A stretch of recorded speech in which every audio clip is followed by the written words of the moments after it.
With the Space It Invades, Virtual Boy Works Episode 18 gets high on you.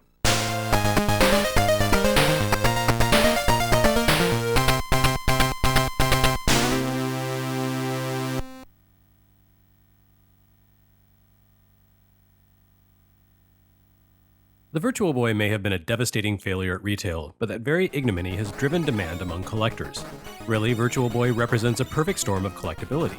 The system had a short and unhappy life at retail, which resulted in a small library that included a few games produced in vanishingly small numbers.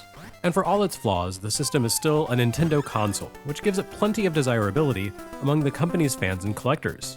There are a few genuine must-have titles within that small lineup of games, and these serve as natural gateways to the larger library. Virtual Boy gave us a great Wario Land title, the first Shin Megami Tensei game to be localized for the West, a follow-up to Mario Bros., a Bomberman puzzle game, and a first-person shooter about escaping from the House of Cthulhu. With only 22 officially released games in the entire worldwide library, Virtual Boy appeals to Nintendo collectors, to put it in the words of Virtual Boy Works collaborator Chris Kohler, because it represents a console whose complete lineup has some value and seems possible to collect in its entirety. Compared to the 700 plus games released for NES in America alone, or the thousands that appeared on PlayStation 2 or DS, Virtual Boy's 22 releases are a lot more manageable. Or so it seems. It's actually not as easy to get them all as it seems unless you have a lot of money to burn. As I've mentioned before, gathering a complete collection of Virtual Boy titles represents an investment of more than $6,000, and that's if you're lucky. Sure, there are only 22 games for the system, but the console's brief life and meager support has turned some of its latter releases into highly coveted chase pieces. Both the US version of Jack Brothers and WATERWORLD can fetch some crazy high prices, and INNSMOUTH no YAKATA is getting up there too. The prices on those games, however, pale compared to the going rates for the system's 4 final Japan-exclusive third-party releases. Or, as I call them in the fine tradition of Japanese pop culture everywhere, the Shiteno, the 4 Heavenly Kings. As any fan of video games or anime knows, powerful villains or bosses tend to appear in groups of 4. Think the Elite Four in Pokémon, the 4 Kings in Sailor Moon, or the 4 Elemental Fiends in Final Fantasy IV. They're the penultimate challenges the heroes of those worlds need to complete in order to advance to the end and complete their quest. And that means Virtual Boy collectors have their own Shiteno, 4 games whose current market value stands anywhere from $1,200 to $2,500. That's a piece, mind you. The first of these, Space Invaders Virtual Collection, comes to us from our pals at Taito, and continues the company's trend of putting Space Invaders on every platform ever. Even as Virtual Boy collapsed in upon itself, Taito put a single game onto the system, and it was a port of Space Invaders, of course. And in 1995, it was kind of a hard sell. It's not as though you couldn't easily buy Space Invaders ports on pretty much every other system in the world at that point. In fact, Taito and Nintendo had just ported the game to Super NES by way of a stealth Super Game Boy inclusion on a Game Boy cartridge. That was impressive. Space Invaders Virtual Collection, it's less impressive. Not bad, but not amazing. As the title suggests, Space Invaders Virtual Collection is a collection of Space Invaders games for Virtual Boy. Unfortunately, the collection only includes 2 games, both of which were nearly 20 years old by the time this shipped. The original Space Invaders and Space Invaders Deluxe, or Space Invaders Part 2 as it was called in Japan. This could have been a much more interesting compilation if Taito had thrown in some latter-day titles like Return of the Invaders, or better yet, the contemporaneous arcade parody title, Attack of the Lunar Loonies. But this sticks to well-worn vintage titles, perhaps because they were more appropriate for a system with monochrome visuals, or perhaps because this release was some sort of contractual obligation and Taito just wanted to get it out the door ASAP. In any case, you know Space Invaders, and this is a decently faithful arcade rendition.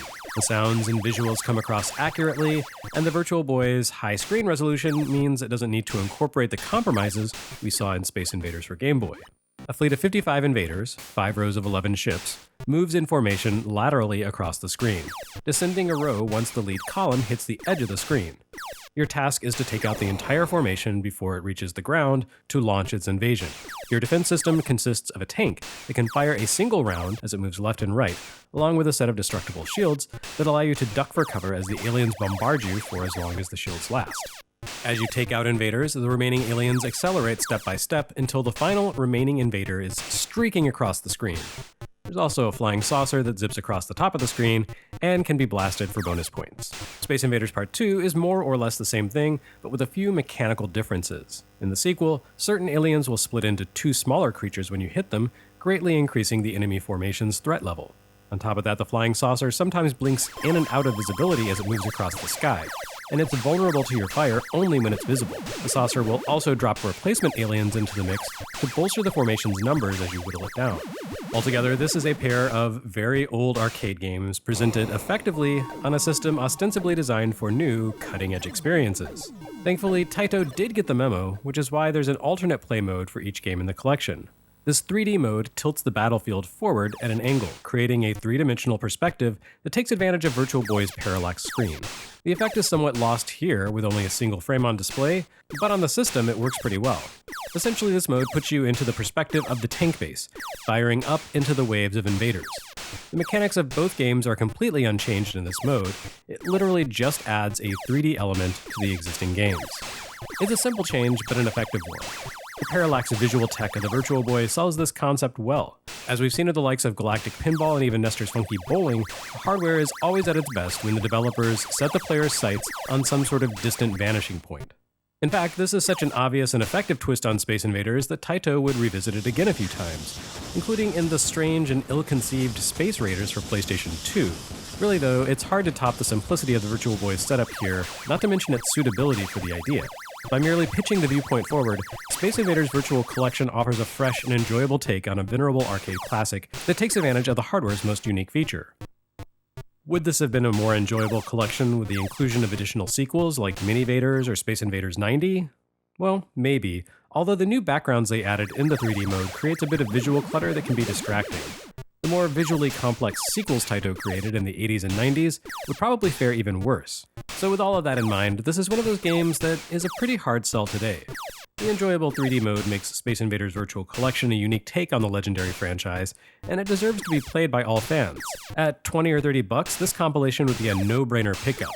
At 50 times that, however, it's a lot harder, maybe even impossible, to justify. Maybe someday Taito will actually bring Space Invaders to VR. For now, the closest thing the average person with a financially responsible budget can come to Space Invaders Virtual Collection is various clones for Oculus. It's just not the same.